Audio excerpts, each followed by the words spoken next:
Olá, sétimo ano, tudo bem com vocês? Tudo tranquilo? Muito bem, nós vamos trabalhar nesta videoaula da unidade 2, nós estamos falando do tema integridade e nesta sessão nós vamos trabalhar então na página 36 a seção jeitos de ser.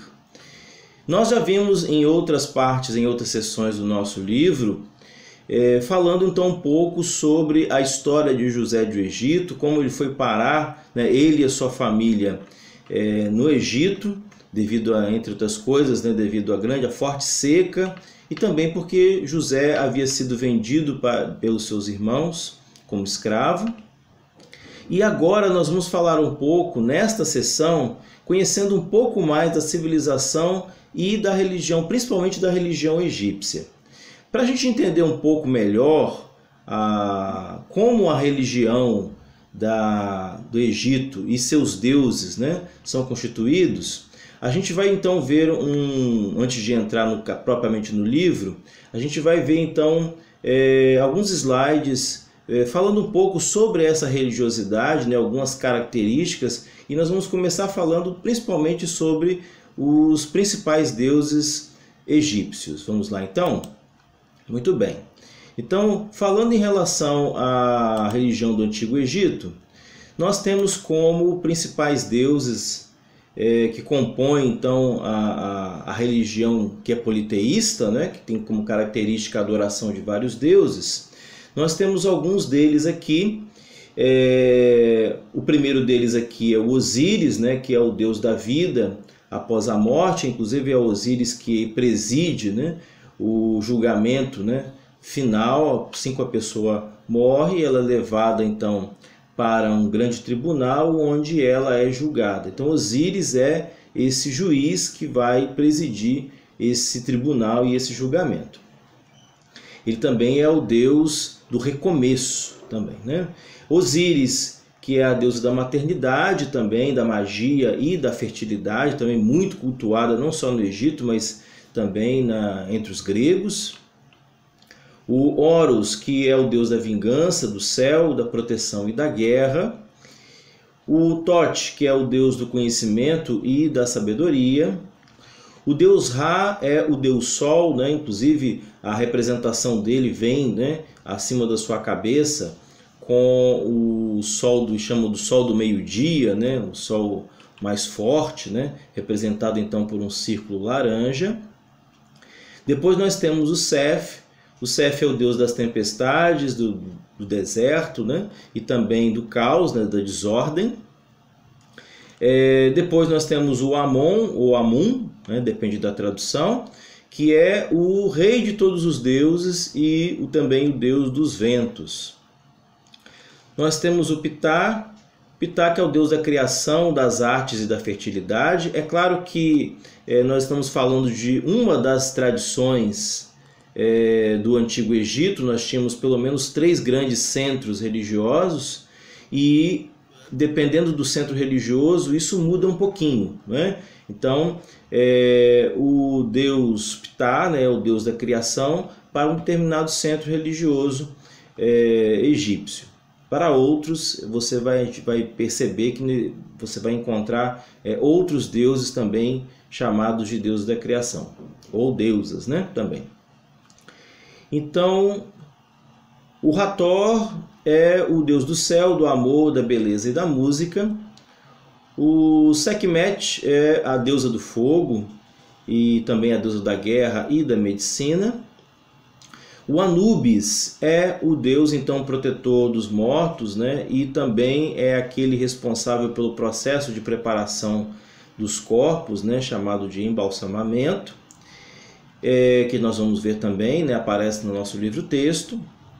E Maat, que também aparece, é mencionada no nosso livro, como a deusa da verdade, da justiça, da retidão e da ordem. A Maat, inclusive, ela participa no julgamento final, do julgamento quando a pessoa morre, em que ela, através da sua balança, que é usada para justamente pesar o coração das pessoas, essa balança é a balança de Maat, que nós vamos ver daqui a pouquinho também no nosso livro-texto. Então, para a gente conhecer um pouco também agora, além dos deuses, nós vamos ver também como o ser humano é entendido na religião egípcia, né?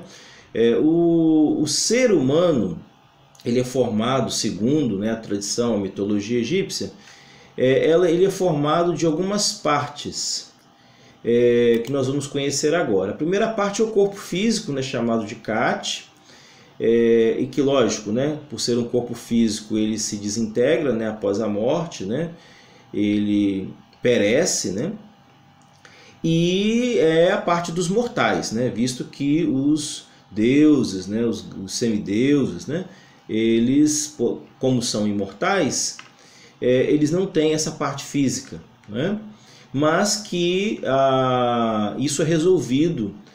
A conservação, né, do corpo físico é resolvida através do processo de mumificação. Depois nós temos o Ren, que é o nome, né, ou seja, o nome da pessoa, né, que é dado, né, no nascimento, ela define então aquilo que a pessoa vai ser ao longo da vida, né? Muito comum nos povos antigos, né, principalmente semitas, essa questão do nome, né? O nome define então o que a pessoa será, ou a característica, né, ou a vocação que ela vai assumir a partir daquele momento. O Ka é a chama de vida, é a força vital, é o que define, né, o que diferencia entre uma pessoa que está viva e uma pessoa que está morta. Nós temos o Ba, né, que é um dos principais aspectos, né, da personalidade, basicamente o que a gente chama de alma, né, a essência da pessoa. Depois nós temos um outro termo, né, outra parte, né, que é chamada de Ak. O Ak é a junção do Ba com o Ka. Quando a pessoa morre, então ela é levada para ser julgada, então o que é levado para o julgamento é o Ba, né? O Ka, que é a chama de vida, fica aguardando no corpo físico, enquanto o julgamento, né, da essência, né, da alma, é feita no tribunal de Osíris. Então, quando acontece então o julgamento final e a pessoa então é considerada justa, então a essência, né, a chama de vida, que é o Ka, se junta com o Ba, que é a personalidade, né, a essência da pessoa, e eles então vão formar uma parte imortal, né? Os dois se unem para ir para a imortalidade, né? Passam a ser imortais.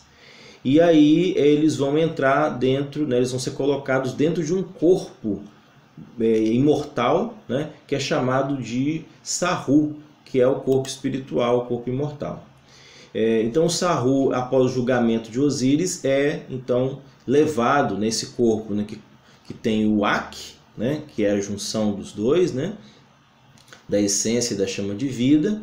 Então, eles são colocados nesse corpo imortal e levados aos céus. Muito bem, o Ab, o Ib, né, é o coração da pessoa. Então, ou seja, aquilo que a pessoa tem, né, de conhecimento, de princípios, aquilo que a pessoa faz de bem ou de mal, né, o caráter da pessoa, é aquilo que a gente chama hoje de consciência, né? Os povos antigos, então, atribuíam isso, essa característica, né, da personalidade, e o pensamento das pessoas, o caráter das pessoas, estava presente no coração.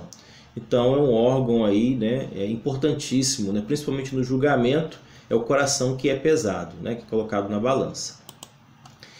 E depois, por fim, nós temos o Shuyet, né? O Shuyet é a sombra da pessoa, literalmente a sombra que é feita, né, durante o dia, né, que o sol produz.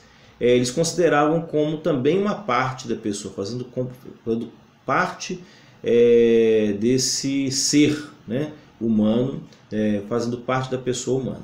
Muito bem, meus queridos, então com essa explicação, a gente então no próximo vídeo vai entrar, né, vamos falar então propriamente do capítulo, da seção Jeito de Ser, do capítulo 2, e vamos conhecer um pouco mais a religião egípcia a partir do que está proposto no nosso livro-texto. Então, um grande abraço e até a próxima videoaula.